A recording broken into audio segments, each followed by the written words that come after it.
আসসালামু আলাইকুম রহমতুল্লাহি ওয়া বারাকাতুহু।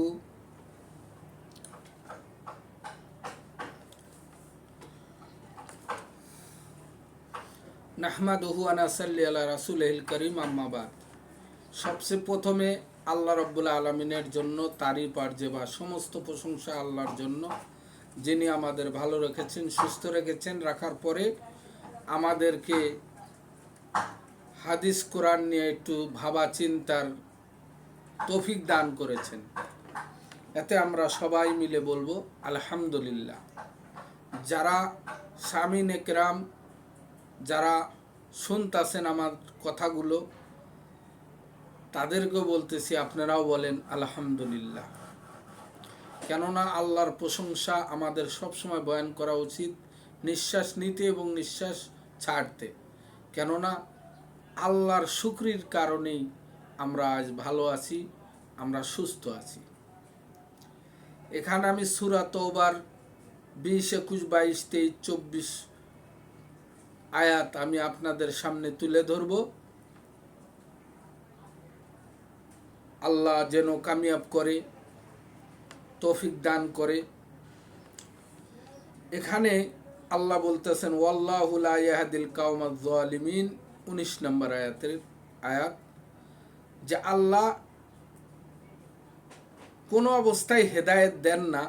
লা ইয়াহদিল কাওমাজ জালিমিন, যারা জুলুম করে, যারা জালিম, তাদেরকে আল্লাহ হেদায়েত দেন না।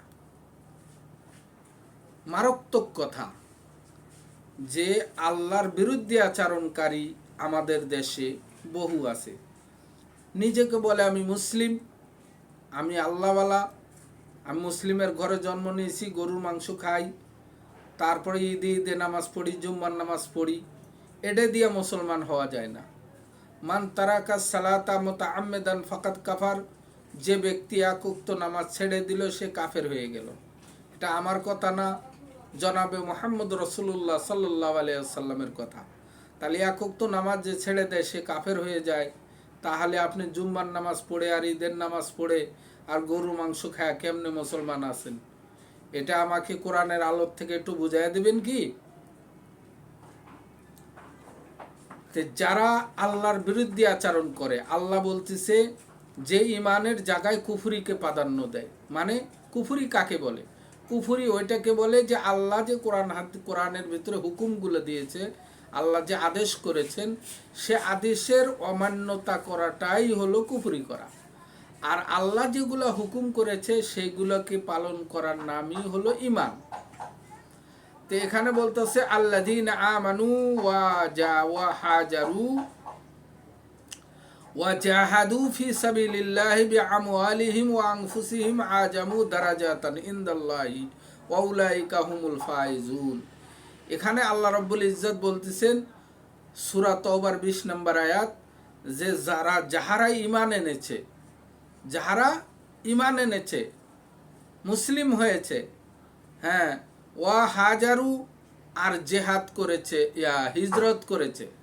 হিজরত করার অর্থ, আমাদের দেশে কেউ যদি সঠিক ইসলাম মানে, তার গ্রামবাসী তো নির্যাতন করে আপন জনেরা, ভাই বেরাদ্দার, চাচাতো ভাই, খালাতো ভাই, ফুয়াতো ভাই, বা নিজের বংশ, নিজের আপন ভাই, বাপ চাচারা, তারাই বিরোধিতা করে। এমন বিরোধিতা করে যে তারা কিছুক্ষণের জন্য আল্লাহ আল্লাহ রাসূল ভুলেই যায়, তারা তাকে এমনভাবে নির্যাতন করে যে তার ওখানে থাকা মুশকিল হয়ে যায়। যেরকম আল্লাহ রাসূল মক্কায় ছিলেন, ওনার উপর এত নির্যাতন দিছে যে তার বংশ, তার আপন চাচা আবু জেহেল, আরো যারা আছে, আবু লাহাব, এনারা এতই নির্যাতন করছেন যে ওনার হিজরত করা ফরজ হয়ে গেছে ওনার উপরে। উনি মক্কায় থেকে মদিনায় হিজরত করলেন, করে ওখানে দিন প্রচার করলেন। তো এই দিনের খাতিরে, ইসলামের খাতিরে কোনো ব্যক্তি যদি হিজরত করে চলে যায় এবং আল্লাহ রাস্তায় জেহাদ করে, আল্লাহ তার জন্য তার মর্যাদা, তার ফজিলত কি রেখেছে, তার প্রতিদান কি রেখেছে। আল্লাহর নজরে ওই ব্যক্তি ছোট মোটো কোনো ব্যক্তি না, উনি শ্রেষ্ঠ ব্যক্তি। পৃথিবীতে যত ইবাদত গুজার বান্দাই হোক, সমস্ত ইবাদত গুজার বান্দার চেয়ে অধিকতর মর্যাদাশীল এবং সম্মানী ব্যক্তি আল্লাহর নিকটে ওই ব্যক্তি যে দিন প্রচারের জন্য, আল্লাহর দিনকে সঠিকভাবে মানার জন্য যে হিজরত করেছে, এক জায়গার থেকে আর এক জায়গায় হিজরত করে চলে গেছে আর আল্লাহর পথে জেহাদ করেছে, সেই ব্যক্তি এত বড় মর্যাদাশীল আল্লাহর নজরে। ওয়াউলাইকা হুমুল ফায়েজুন, আর তাহার জন্য আল্লাহর তরফ থেকে রয়েছে মহাপুরস্কার। মহাপুরস্কারটা কি?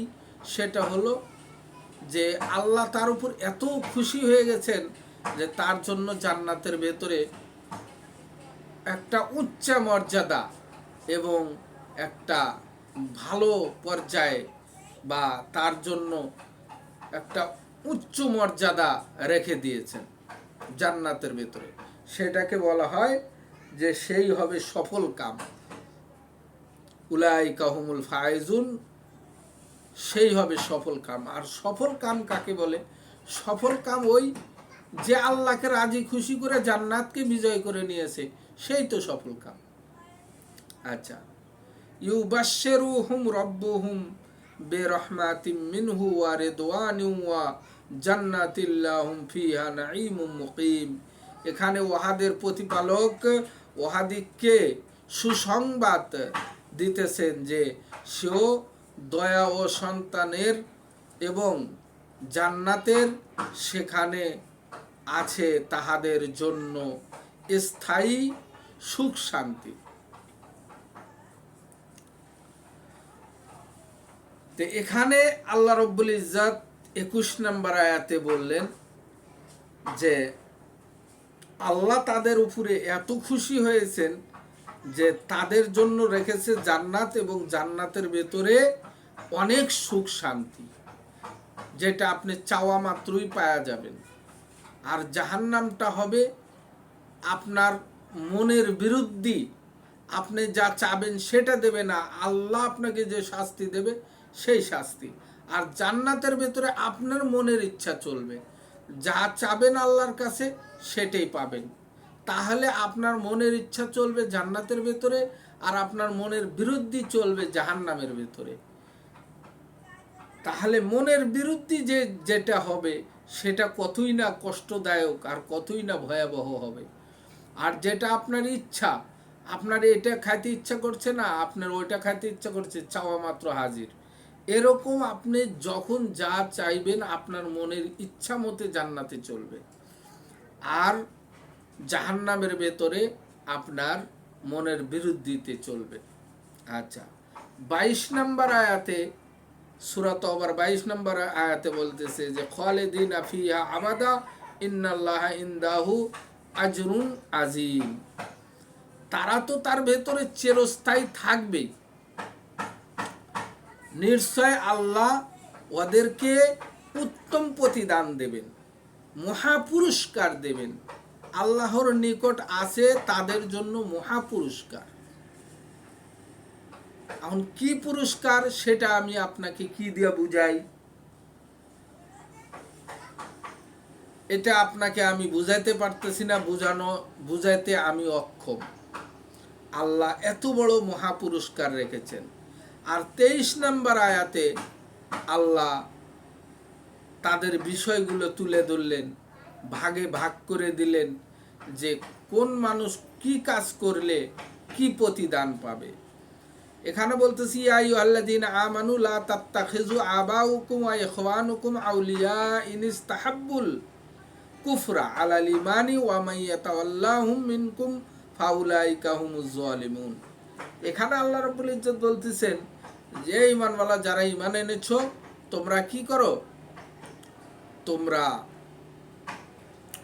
যারা ঈমানের জায়গায় কুফরিকে প্রাধান্য দেয়। এখন ঈমান কাকে বলে? একটু আগে আপনাদের বলছি যে কোরআনের ভেতরে যা আল্লাহর আদেশ হুকুম রয়েছে, এই হুকুমগুলা যে পালন করে সেই ইমানদার।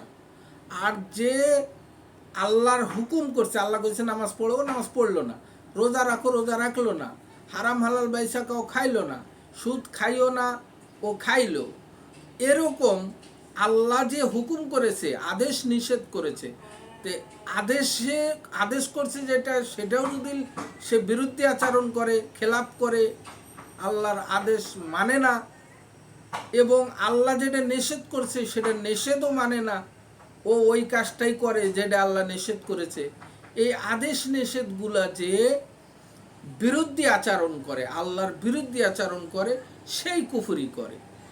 তাহলে আল্লাহ বলতেছে যে ইমানের জায়গায় কুফরিকে প্রাধান্য দেয়, তার যে ইমানের মোকাবেলায় কুফরিকে প্রাধান্য দেয় তার সাথে অন্তরঙ্গ বন্ধুস্তা করিও না। যদি করো তাহলে তুমি হবা আল্লাহর বিরুদ্ধে আচরণকারী। বলেন, এখানে কাজ করতেছি,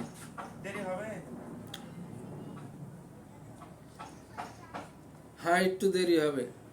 আবাউকুম ওয়া ইখওয়ানুকুম আউলিয়া ইন ইসতাহাব্বুল কুফরা আলাল ঈমানি ওয়া মান ইয়াতায়া আল্লাহু মিনকুম ফাউলাইকা হুমুজ জালিমুন। আল্লাহ রাব্বুল ইজ্জত বলতেছেন যে যে ইমানের মোকাবেলায় কুফরিকে প্রাধান্য দিল তার সাথে অন্তরঙ্গ বন্ধুস্তা করিও না।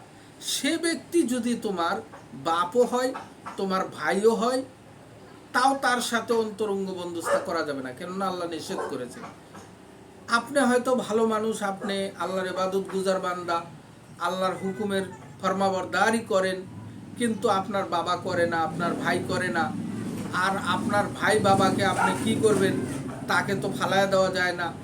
এই অবস্থায় যদি আপনি তাদের সাথে উঠ বস, খাওয়া দাওয়া, হাসি তামাশা, তাদের সাথে অন্তরঙ্গ করেন, তাহলে আপনিও ওই অন্যায়কারীর অন্তর্ভুক্ত। সেই কথায় আল্লাহ বললেন যে ওয়ামাইয়াতাওয়াল্লাহু মিনকুম ফাউলাইকা হুমুজ জালিমুন, যে ব্যক্তি তাদের সাথে অন্তরঙ্গ বন্ধুস্তা করবে ওই অন্যায়কারীদের সাথে, সে হবে জালিম। আর জালিমের ঠিকানা কোথায় এটা তো আপনি জানেনই। এখানে 24 নম্বর আয়াতে বলা হচ্ছে যে কুল ইন কানা আবাউকুম ওয়া আবনাউকুম ওয়া ইখওয়ানুকুম ওয়া আজওয়াজুকুম ওয়া আশিরাতুকুম ওয়া আমওয়ালু নিখতারা ফাতুমুহা ওয়া তিজারাতুন তাকশাউনা কাসাদাহা ওয়া মাসাকিনু তারদাউনাহা আহাব্বা ইলাইকুম মিনাল্লাহি ওয়া রাসূলিহি ওয়া জিহাদিন ফি সাবিলিহি ফাতারাব্বাসু হাত্তা ইয়াতি আল্লাহু বিআমরিহি ওয়াল্লাহু লা ইয়াহদিল কওমাল ফাসিকিন। এখানে আল্লাহ বলতেছে তার নবীকে, যে নবী আপনি বলুন, বলে দিন যে তোমাদের নিকট যদি আল্লাহর, তাহার রাসূল এবং আল্লাহর পথে জেহাদ করা অপেক্ষা অধিক প্রিয় হয়, যেরকম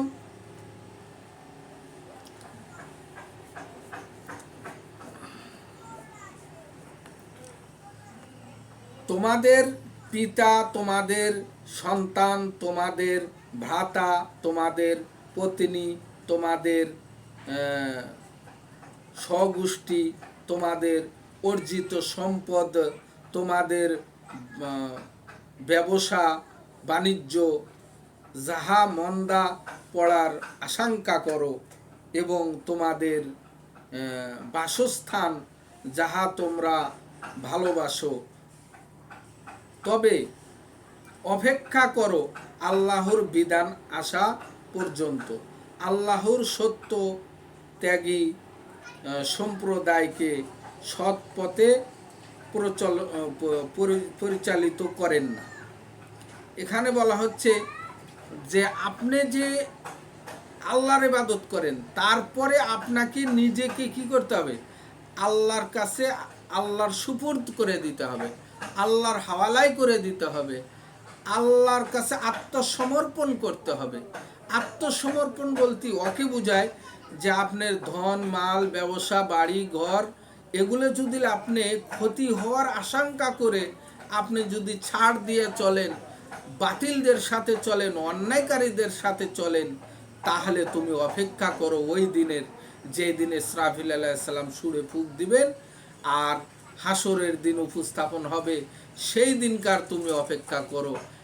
সেই দিন তুমি মজাটা বুঝতে পারবে যে আল্লাহর বিধান কত ভয়াবহ, আল্লাহর শাসন কত ভয়াবহ এবং আল্লাহর শাস্তি কত ভয়াবহ। সেটা তোমাকে বোঝার জন্য আল্লাহ রব্বুল ইজ্জত বললেন যে এ নবী, আপনার উম্মতদেরকে বলে দিন যে বাপ মা ও ভাই বোন, সন্তান, স্ত্রীগণ এবং বাড়ি ঘর এবং ব্যবসা মন্দা হওয়া, মানে ব্যবসার ক্ষতি হওয়া, এবং তোমার যা অর্জিত সম্পদ আছে তাদের সে যদি বেশি